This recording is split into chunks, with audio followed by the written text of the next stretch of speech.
It's an interesting subject, the state of where we are. It's the 25th anniversary of the Sundance Film Festival, and the only thing that anniversaries I think are really good for is looking at where you are, which means you look at the past, and it means you try to look toward the future. We're in a position right now where 2 years ago at this festival, more films sold into the marketplace than any year Sundance had ever had. Last year it collapsed. All of a sudden, those numbers went from, over 50 million to something like 20. And the marketplace collapsed. There was a Los Angeles Times article that I had the misfortune of reading on the way to Toronto, which was speculating about the Toronto Film Festival, and the first two paragraphs talked about how great the Toronto Film Festival was, and the rest of the article talked about how every film that had been bought at Sundance that year hadn't made the money back that it had been paid for, and therefore... You're looking at me? We were responsible for,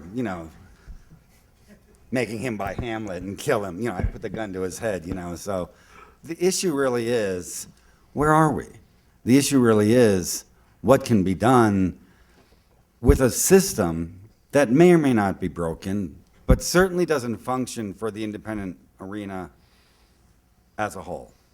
Certainly doesn't do everything we need to have done in terms of really getting, I think, the great films that come out of any given festival, or for that matter, that aren't in this festival and from other festivals, that people don't have the opportunity to get to see. So the question is, where are we? Ted, help. Well, thank you, Jeff. It's curious to me when this question always gets put out there that it's always first and foremost in terms of the business. And the way I look at it, is we've all benefited a great deal over these last 2 decades in terms of the demystification of the production process, the growth of film festivals, all that have been able to bring these great works to people's public attention. But really the approach in terms of the industry has always been what I think is kind of a misguided self-interest, which has always been about, what's going to sell, how do we kind of follow the past successes. And we've allowed what is independent film, art film, specialized film, to lose its most critical basis, which is community. Very little of the industry, as I see it, outside of giving support to festivals like Sundance, does stuff to kind of reach out to the community and bring it back, to give it that extra value. Because I've always felt that what makes an art film is a film that you're compelled to talk about.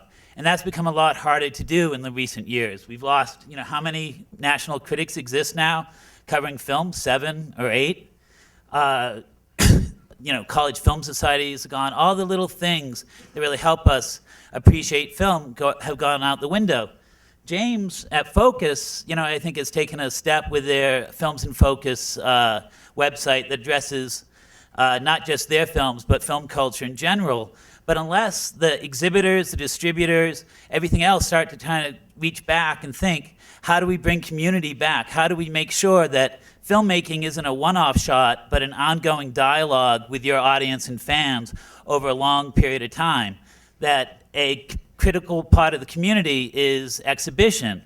What do we do for them? When you look at the private theaters that get to screen on Monday nights for the community, when they let their community program, they have a really core, solid audience that turns out for the movies time and time again. But when I speak to the exhibitors, they say they want James's films and Michael's films, but they say it's really hard because they have to program them for the full week. So I think that when I try to figure out what the future of film is, where do we go forward, it's kind of hopefully a growing awareness that the community, that all of our self-interest, is trying to look at things in different models and being a willingness to change them, whether it's giving back Monday nights to the exhibitors, whether it's putting as much effort into film education, just the start of things like Films in Focus that James has, or other things that kind of encourage whatever that ongoing dialogue is with the audience. That's what we have to start to step forward. Let's go to the other side. Mark. I'm the bad guy on this panel, as Jeff said. Famously, I'm the idiot who said that the sky is falling, and I was accused of that being a provocation or a marketing, proposition. I was called the Prince of Darkness or the asshole from Armageddon. I'm not kidding. I did, actually, because I wanted to remember it. Just feels better. No, and it turns out, unfortunately, I was far too optimistic. I'm not kidding. I'll walk you through why in just a second here. The sky did fall. I never promised it would hit the ground, but it did fall. It's fallen a lot. And here are the fun things that are worse than we thought they would be. I said at the time that I thought there was a banker who had told me there'd be another 10 independent financiers who would go out of business in the next year following. This was June of last year. Here's the number. We did a little graph or chart of all the people that we have to compete with when we started. There were 38 then. There are now 15. My favorite one of those is David Bergstein, who after Nailed and all the nightmares of not paying all of his CAA clients and having the film shut down 8,000 times, I said to the folks at CAA, what happens with a guy like David Bergstein? Do you return his phone calls anymore? And they said, nah, we don't even let him in the building. So there's a lot of people like that who are pretending to still kind of be in business, but who are functionally shut down. The other, I think the thing that you can see very, very clearly is talent prices, unless you're Will Smith, are starting to finally fall. A lot of other parts of this are... That's bad news? No, I think it's actually very good news, but it's a part of the sky is falling. It's bad news if you're a talent agent. It's great news for the rest of us.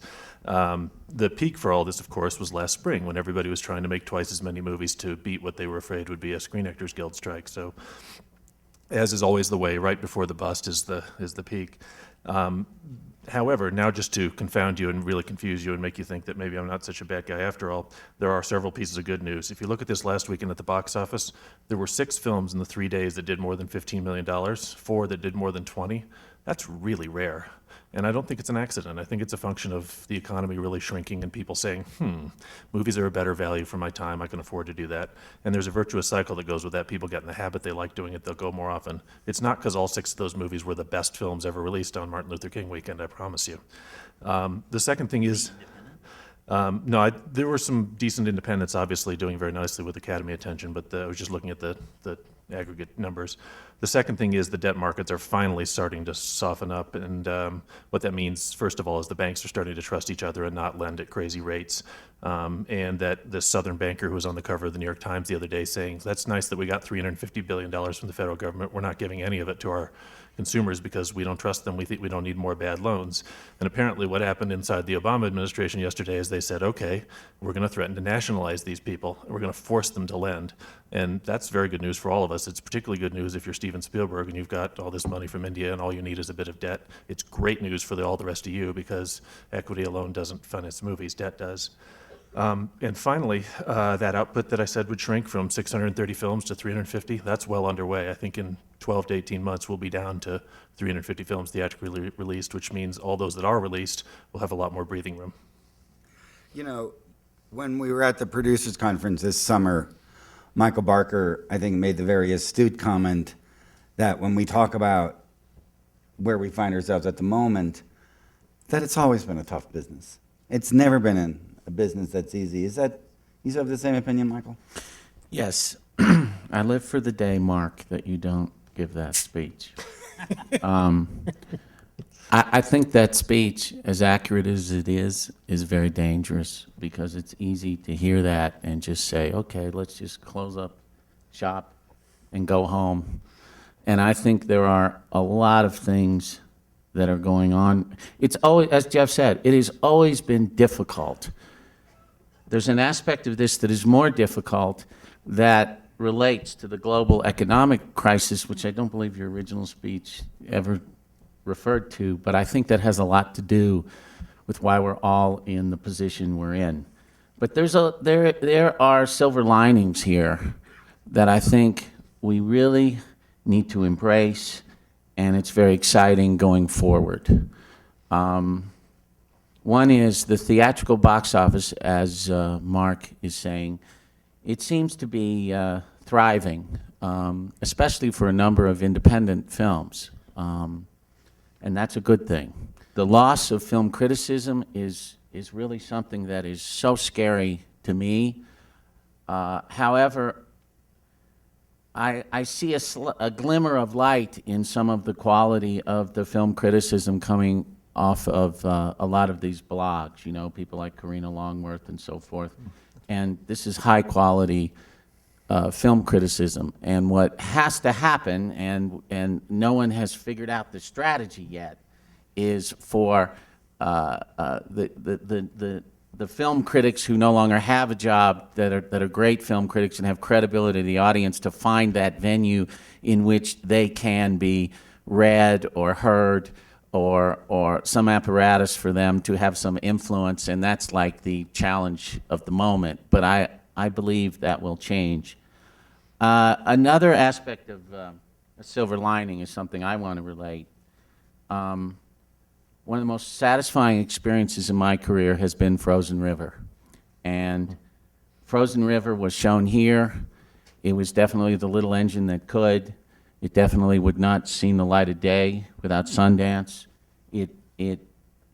It did well at the box office in context of independent films and the nature of that film.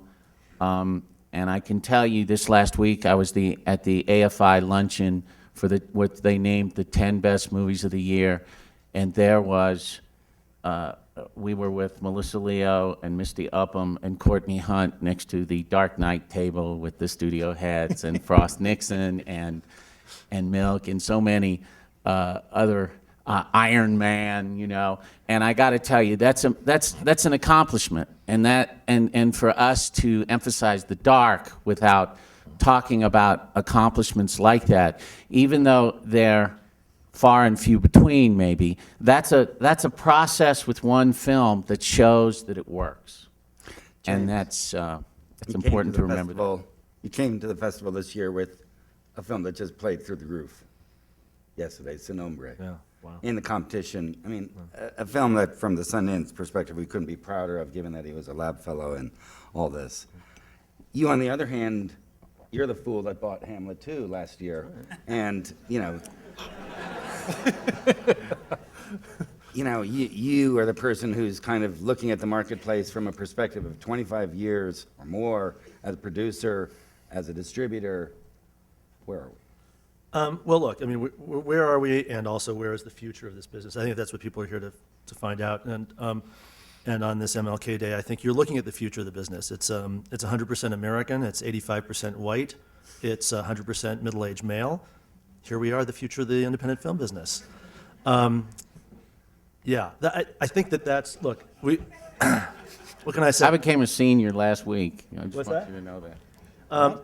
If you're looking for structural, there's going to be a lot of discussion about the structural problems facing this business, and exhibition, distribution, content, et cetera, community, all these things. These discussions were had in '68 in France, for example, when they shut down the Cannes Film Festival. Our discussions are almost identical, except they have one thing that's completely missing, which is the politics. I'm very proud to be here at the festival with two films that are, because I helped a little bit with Rudo Cursi, of course, in a language that I don't speak.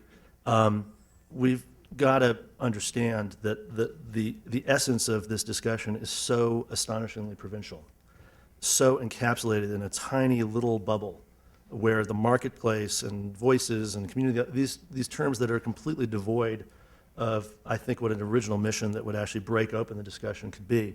Look, when I think of independent film, I think of Sundance, because this is the epicenter of everything that I find good about the culture that has enabled us to even continue this discussion. I also think of course, Sundance Organic Life Tea, pomegranate white tea with goji, and it says here, natural flavor with other natural flavor. And to me, it's it's good. I'm actually shilling for it. But it's Robert that Redford drinks it every day. he does, and he's looking good.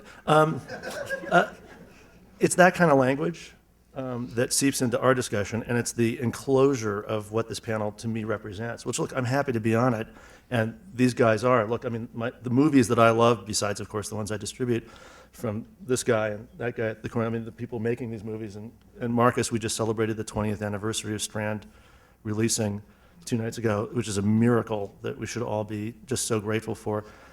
There are those miracles out here, and I think, Michael, you're absolutely right. I mean, and by the way, the Sky's Falling speech, that was like the happiest speech I've heard in like 3 years.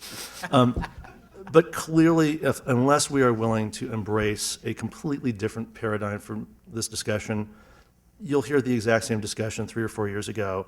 And it's my goal in life that somehow through the work that we're all doing, which I think our hearts are all in the right places, that sooner rather than later, this panel, when it reconvenes a few years from now, will look and sound entirely different.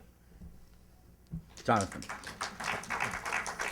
You know, of the two people that buy films right now in the last couple of months, really, is you and that guy at the end of the table. You know, we're the two companies out there at Cannes trying to go out there and buy of the major companies. Marcus has continued to buy. We'll talk with Marcus in a second as well. That's not to say that you made everybody happy with the deals that you offered, you know, in terms of, you know, the films that would come to you and work it through. But you guys are Are you working saying on... he pays peanuts? I'm saying that basically that, you know, that IFC is a company that has a strategy that I think is trying to deal with what's going on in the marketplace as we talk about it. And, you know, I think James is right that there's an insularity still to what we're talking about that needs to be broken open. Talk a little about what you guys do and... Well, I'll talk about what we do, but, you know, Mark's, you know, the sky's falling, and you're referring, and Jeff, I've heard you say like 2 years ago it was $45 million worth of movies sold. Last year I think it was 10 or something like that, that it dropped dramatically.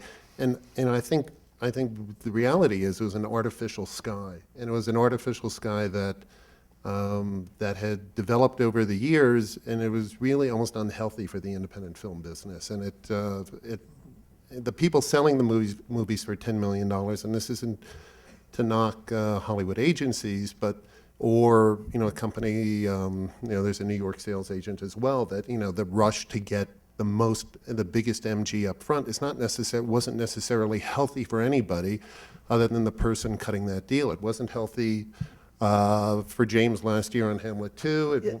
I'll just say, on that topic very briefly, It's a good movie. when but I bought the movie, I said to everybody at the company, I said, we're going to be the first paragraph in every pre-Sundance story the next year, because of course it's not going to perform its expectations, because 90% of the time your films don't.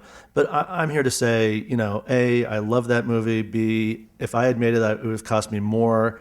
And C, we bought worldwide. We sold it like a mother, whatever. And we're disappointed. We lost a little money. But if it came along this year, I'd buy it again, and I'd pay a fair price for it. Right, and I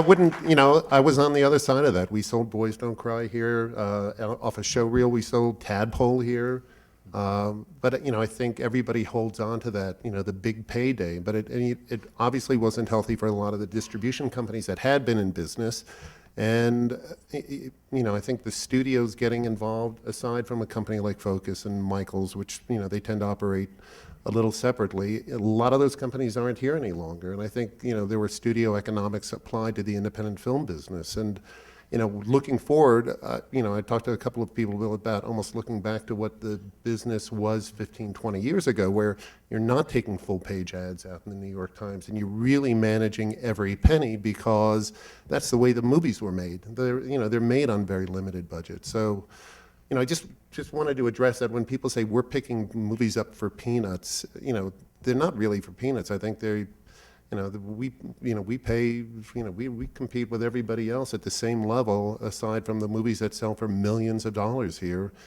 for films that what we really want to do is to get them to the widest audience possible, and to get a return on investment, not only for us, but for the producers and filmmakers in the end. I mean, we love writing checks out to producers because they come back, and our model has grown. Our day-and-date theatrical video on-demand model has grown exponentially over the years, and we have more people seeing movies that would never be seen, you know, be it 4 months, 3 weeks, 2 days, or a movie like The Last Mistress, or, you know, there are just a number of movies. And there was one last year we would have loved to have done, and we felt we could have gotten a great deal for it, and a filmmaker opted to self-distribute. And Ted and I can get into this later, but I think self-distribution is not ultimately in the best interest of a filmmaker. So We'll come back in a second talking about some other initiatives. Let me just finish down the end of the table here. Marcus, we've known each other again for, you celebrated your what yesterday? 20th anniversary. Yeah. Right on. And we've got and thank God you're in business still, because what drove your business when I would have you at UCLA class, some years ago, when we talk about, you'd sit there and you'd laugh and say, we only did this for this small amount of money. Gregor Rocky's film cost $5,000, and we've just, it was a completely different economic model that you're working with now. And now you've been put into a different position. You have a library, you're capitalized, you have a niche, a territory that you deal with in the gay and lesbian market, but you also do other kinds of work, and you've thought about a lot of different things. How has that market that you're working in changed? How has it changed in terms of the way you see the overall market? I mean, the thing for us is that Strand is not, we're not funded by a studio. We're not part of an arm. The money that comes in from each picture funds the next. We don't have any other resources. We've never had a major investor in our company. It's just my business partner and I. When we had our most successful year last year by just having 2 films that hit the $1 million mark. And when I say that's really successful for us, that would be a failure for someone like James. But the economics for us is that we're buying a movie. I don't want to say the exact figures, but the 2 purchases for those movies for us in terms of an MG came down to $20,000. So you take that plus the P&A that we put in, which is just under $200,000.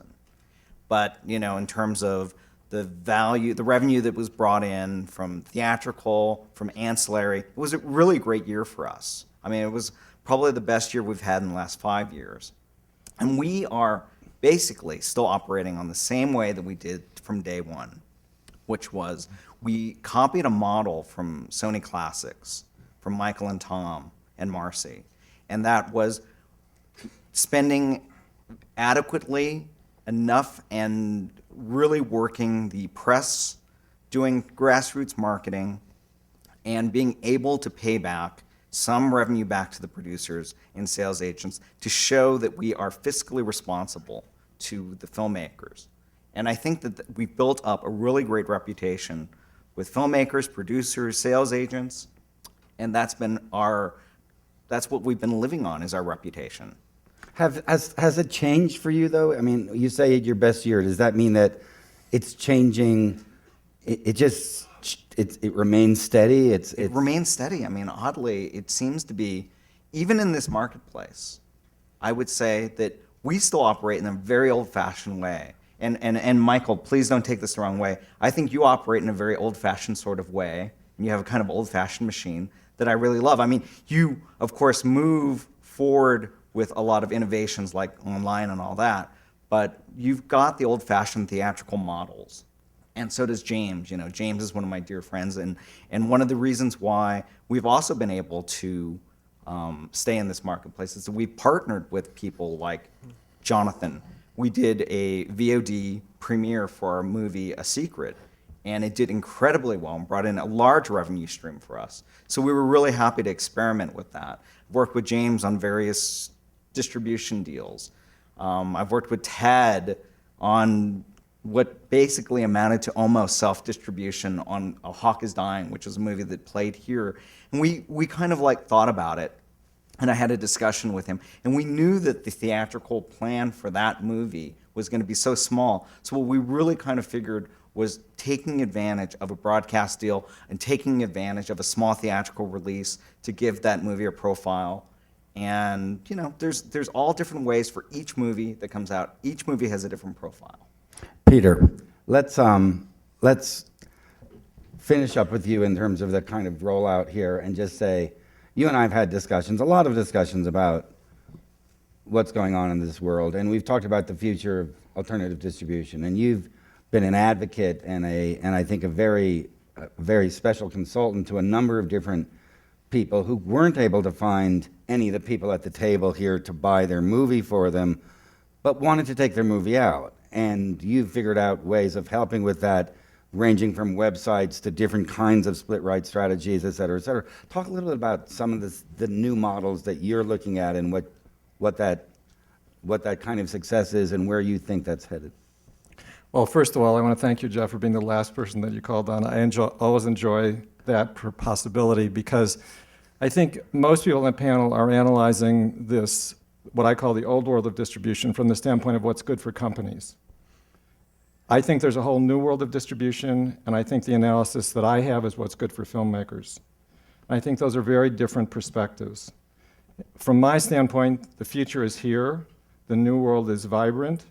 I've worked with over 600 filmmakers in the last 6 years that are going down these paths and exploring these frontiers and having more success than they would have had in conventional overall distribution deals. And just to give you some examples, there are a number of filmmakers who have made more than $1 million selling a single film from a single website. There are a variety of filmmakers who have, and I don't call it self-distribution, I call it hybrid distribution, where they're making distribution deals with television companies, with video distributors, with educational distributors. They're usually doing service deals for theatrical, and they're kind of partnering with people, but taking responsibility for a number of things themselves. And one example from last year's Sundance is Good Dick. Good Dick is a provocative movie that got some, pathetic conventional deals. The deals where the filmmakers had no chance of ever breaking even on the movie. So they turned that down. They decided to take charge of their own theatrical. They went out to 7 cities theatrically, got fabulous reviews, started a semi-theatrical rollout where they're doing single-night screenings on campuses and around the country and selling DVDs at those screenings. They're making a VOD deal. They're making a television deal. They're making a retail video deal. They're selling DVDs from the website. They've got an internet deal. And these are separate revenue streams that are not going to be cross-collateralized with partners that are good at what they do. And so the filmmakers are going to do better than they would have done in an old world deal. There's no question about it. And when you look at documentary filmmakers from last year, there's one film, Trouble the Water, that did an overall deal with Zeitgeist and did well. But in that case, Zeitgeist treated the filmmakers as partners. And so the community outreach, the group ticket sales, all the things that helped make theatrical work for them, and they've got an HBO sale, and they're going to do just fine educationally. And of the films that I've consulted with last year from the festival, all of them are doing hybrid distribution, all the other ones. And so Traces of the Trade, Secrecy, Made in America, which is now Crips and Bloods, and those filmmakers are going to do better, I guarantee you, than they would have done in the old model. So I don't think it's plan B in the old world not to have an overall deal. I was on a panel at the American Film Market with John Sloss, and I said that I only think 2 or 3% of filmmakers who make overall deals end up happy. And John said, oh, that's too low. And I said, what's your number? And he said 20%. Now, if John says 20%, that means 80% are unhappy with overall deals. And that's kind of a remarkable statistic. I think it's too high, but still, that's his perspective. So I think right now, there are unprecedented opportunities for filmmakers. And maybe companies go out of business, and Mark can cite going from 38 to 15. But I can talk about all the filmmakers that I've worked with and how they've been able to maximize the possibilities for their movies in this new world model. And Jonathan, although he might be skeptical about service deals, his models are new world models, and filmmakers are actually, receiving revenues in the back end. Which is Let me unusual. go back to the old models. Michael, are you, besides being one of the selfish bastards up here that care only about companies and not filmmakers, do you think you guys are exploiting work the way this marketplace needs to have it exploited? And in terms of how when you took out Frozen River, do you think there are other strategies that you could have done to? I think there's room for all of these models. I think what Peter's been talking about is really, really exciting, because years ago, there were those films that didn't get bought, even when the marketplace was more active, that could have used what Peter is doing here. I think there's room for every one of these models, and I think the more models, the better, because the more films will have the opportunity to be seen.